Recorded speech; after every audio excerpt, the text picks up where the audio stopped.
En aquel tiempo se acercó a Jesús un leproso suplicándole de rodillas: «Si quieres, puedes limpiarme». Sintiendo lástima, extendió la mano y lo tocó diciendo: «Quiero, queda limpio». La lepra se le quitó inmediatamente y quedó limpio. Él lo despidió encargándole severamente: «No se lo digas a nadie, pero para que conste, ve a presentarte al sacerdote y ofrece por tu purificación lo que mandó Moisés». Pero cuando se fue, empezó a divulgar el hecho con grandes ponderaciones, de modo que Jesús ya no podía entrar abiertamente en ningún pueblo. Se quedaba fuera, en descampado, y aún así acudían a él de todas partes. Palabra del Señor. Como os he dicho al inicio, la curación del leproso nos habla no solo de la curación física, de la sanación del que padecía la lepra, sino que nos habla también de cómo Cristo ha venido para liberarnos del pecado, dado que el pecado nos esclaviza y, si es un pecado mortal, rompe nuestra relación con Dios. Hay cosas que aprendimos desde niños, pero que quizás no todos las han aprendido. Yo sí, cuando lo estudié en la preparación para la primera comunión, al igual que entiendo que los que ya peináis canas como yo, o no peináis canas, pero ya tenéis cierta edad, nos enseñaron que había dos tipos de pecado, en función de la gravedad: pecado venial y pecado mortal. El pecado venial no rompe la relación con Dios. Son como esas motitas de polvo que se pegan en las gafas, de los que tenéis gafas, y que de vez en cuando hay que limpiarlas. Porque si no limpias las gafas, pues no ves bien, no ves con claridad, molestan, distorsionan la visión de la realidad. No es que impidan ver, pero molestan. Mientras que el pecado mortal es un pecado que sí rompe la relación con Dios y que por lo tanto es el pecado que me sume en la tiniebla, de manera que ya me hace no ver con claridad el amor de Dios y no poder recibir, porque me he alejado de Dios, su amor y su misericordia. Todos sabemos que ese pecado mortal, porque así nos lo han enseñado, me impide, si no me he confesado, salvo algunas excepciones que vienen recogidas así por el Código de Derecho Canónico y que no voy a explicar aquí porque sería muy largo, salvo algunas excepciones, me impide comulgar. Porque no estoy en gracia de Dios, no debo recibir a Cristo en la Eucaristía. Y alguno dirá: pero si es que recibir a Cristo, primero, es un regalo, segundo, es una necesidad. Ciertamente, en primer lugar, es un regalo. Ninguno de nosotros merece recibir a Cristo, pero recibir ese regalo implica unas condiciones, y esas condiciones son estar en gracia de Dios. Y si no estoy en gracia de Dios, debo hacer ayuno de la Eucaristía, que no ayuno de venir a misa, ayuno de recibir a Cristo, ayuno de comulgar hasta que me pueda confesar, y entonces el sacerdote, habiéndome absolvido, deje mi corazón limpio para que pueda recibir a Cristo en las condiciones ideales. Hay un pasaje del Evangelio que normalmente los que dicen: no pasa nada, puedes comulgar, si Dios te ama, que olvidan con mucha frecuencia.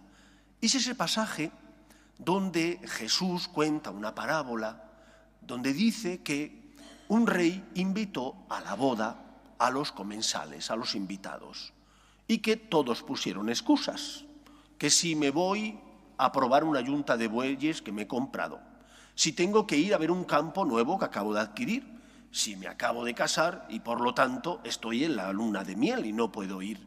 Y que entonces el rey, cansado, le dijo a sus sirvientes: salid a los caminos y decid a todo el que veáis que venga a la boda, que está invitado a la boda y al banquete. Así lo hicieron los sirvientes. Pero hete aquí que en el momento del banquete el rey se dio una vuelta por las mesas Y entonces vio a uno que no llevaba el traje de fiesta. Y le dijo: amigo, ¿cómo has entrado aquí sin llevar el traje de fiesta? Y le dijo: atadlo, echadlo fuera. Allí será en el infierno el llanto y el rechinar de dientes. Esto no lo dice San Pablo, que cuando leemos una carta de San Pablo decimos palabra de Dios, ni tampoco lo dicen los padres de la Iglesia. Lo dice Cristo y los transmiten los evangelistas. Por lo tanto, para recibir a Jesús es necesario estar en gracia de Dios. No te has podido confesar, tienes necesidad de comulgar, pero estás en pecado mortal y tienes conciencia de que es así, ayuno de la comunión, pero no de la misa. Ven a misa a pedir al Señor ayuda, ven a misa a pedir al Señor que perdone tus faltas y que te dé propósito de enmienda, ven a misa a presentar a tu Padre Dios, que es tu Padre y te ama, las necesidades que tienes, pero no debes comulgar. Es más, recuerdo haber leído una reflexión del Papa Benedicto XVI. Digo la fuente para que no me deis después a mí palos, porque si no digo la fuente, a lo mejor alguno dice: el padre Javier es muy radical. Bueno, pues lo decía el Papa Benedicto XVI. Cuando uno comete un pecado mortal con mucha frecuencia, y llega un momento en el que, por más que comete ese pecado mortal y se confiesa, no logra dominarse, pero comulga después de confesarse, está en gracia de Dios. El Papa decía: a veces tenemos que hacer ayuno de Cristo para valorar más la Eucaristía, porque decía él que tenía la sensación de que nos habíamos acostumbrado a recibir a Cristo y a no valorar el regalo que es Cristo. Es verdad que el Señor viene a sanar y curar nuestras heridas, es verdad que el Señor viene a darte su gracia, pero ¿no es cierto también, y te lo tienes que preguntar, que a veces no valoramos en su justa medida la suerte que tenemos por recibir a Jesús? Que a veces, a fuerza de habernos acostumbrado a recibir a Cristo, como que no le damos tanta importancia al regalo tan grande que es recibir a Jesús. Cuando notes y percibas que esto es así, cuando te des cuenta de que no estás valorando la Eucaristía en su justa medida y que a lo mejor sin querer pero has caído en banalizar la Eucaristía, no comulgues. Haz un poco de ayuno, ¿para qué? Para echar de menos, para darte cuenta de la importancia que es la Eucaristía y valorar en su justa medida la presencia real de Jesús en la Eucaristía y recibirle debidamente. Pero no solo en gracia de Dios, sino también con agradecimiento, que esto es lo que a veces suele faltar. Me he confesado, estoy en gracia, pero a lo mejor no valoro la Eucaristía. No me doy cuenta del regalo que tengo. Recordad ese pasaje en el que el Señor cura a 10 leprosos y solo uno de ellos vuelve a dar las gracias, mientras que los otros 9 que iban camino de donde quisieran se dan cuenta que están curados y no vuelven a dar las gracias al Señor. Solo vuelve un extranjero, un samaritano. Y Cristo dice: ¿y los otros 9 dónde están? ¿No han quedado también curados? ¿Cuántas veces? Quizás no hagamos malas comuniones porque no estamos en pecado mortal, estamos en gracia, pero son comuniones imperfectas porque no valoramos en su justa medida el gran regalo que es la Eucaristía. Comulguemos porque lo necesitamos, estando en gracia, porque el Señor también desea que le recibamos, quiere habitar en nosotros, pero valoremos en su justa medida lo que es el don de la Eucaristía, valorémoslo dando gracias, preparándonos de la mejor manera posible y sabiendo que es siempre un regalo. El pecado mortal nos expulsa de la comunión con Cristo y con su Iglesia. Luchemos por no caer en él y si hemos caído, luchemos por confesarnos lo antes posible, porque Dios no ha venido a condenar al mundo, sino para que el mundo se salve por medio de Cristo. Por lo tanto, dejemos que el Señor cure y sane nuestras heridas, pero a la vez valoremos lo que significa recibir el mayor tesoro, que es a Cristo en el sacramento de la comunión.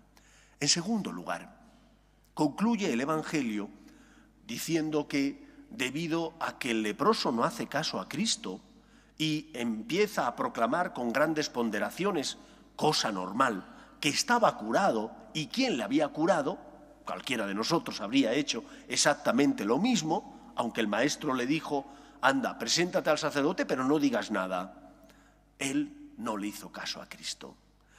A veces no nos damos cuenta de que podemos complicar la vida al Señor. Y me explico. El leproso complicó la vida pública de Cristo. Desde aquel momento ya no podía entrar en los pueblos porque era conocido, porque la gente le buscaba por los milagros que hacía, y entonces se quedó en descampado. En parte porque había tocado al leproso, y como hemos escuchado en la primera lectura, la lepra hacía que tuvieras que vivir en descampado, y él quedó en descampado, Cristo, pero también porque tenía fama, y debido a la fama, la gente buscaba a Cristo no porque buscaba al Mesías, sino para que el Señor curara sus enfermedades. ¿Cuándo complico yo la vida a Dios? Complicas la vida a Dios cuando no caes en la cuenta de que tu Padre sufre por ti.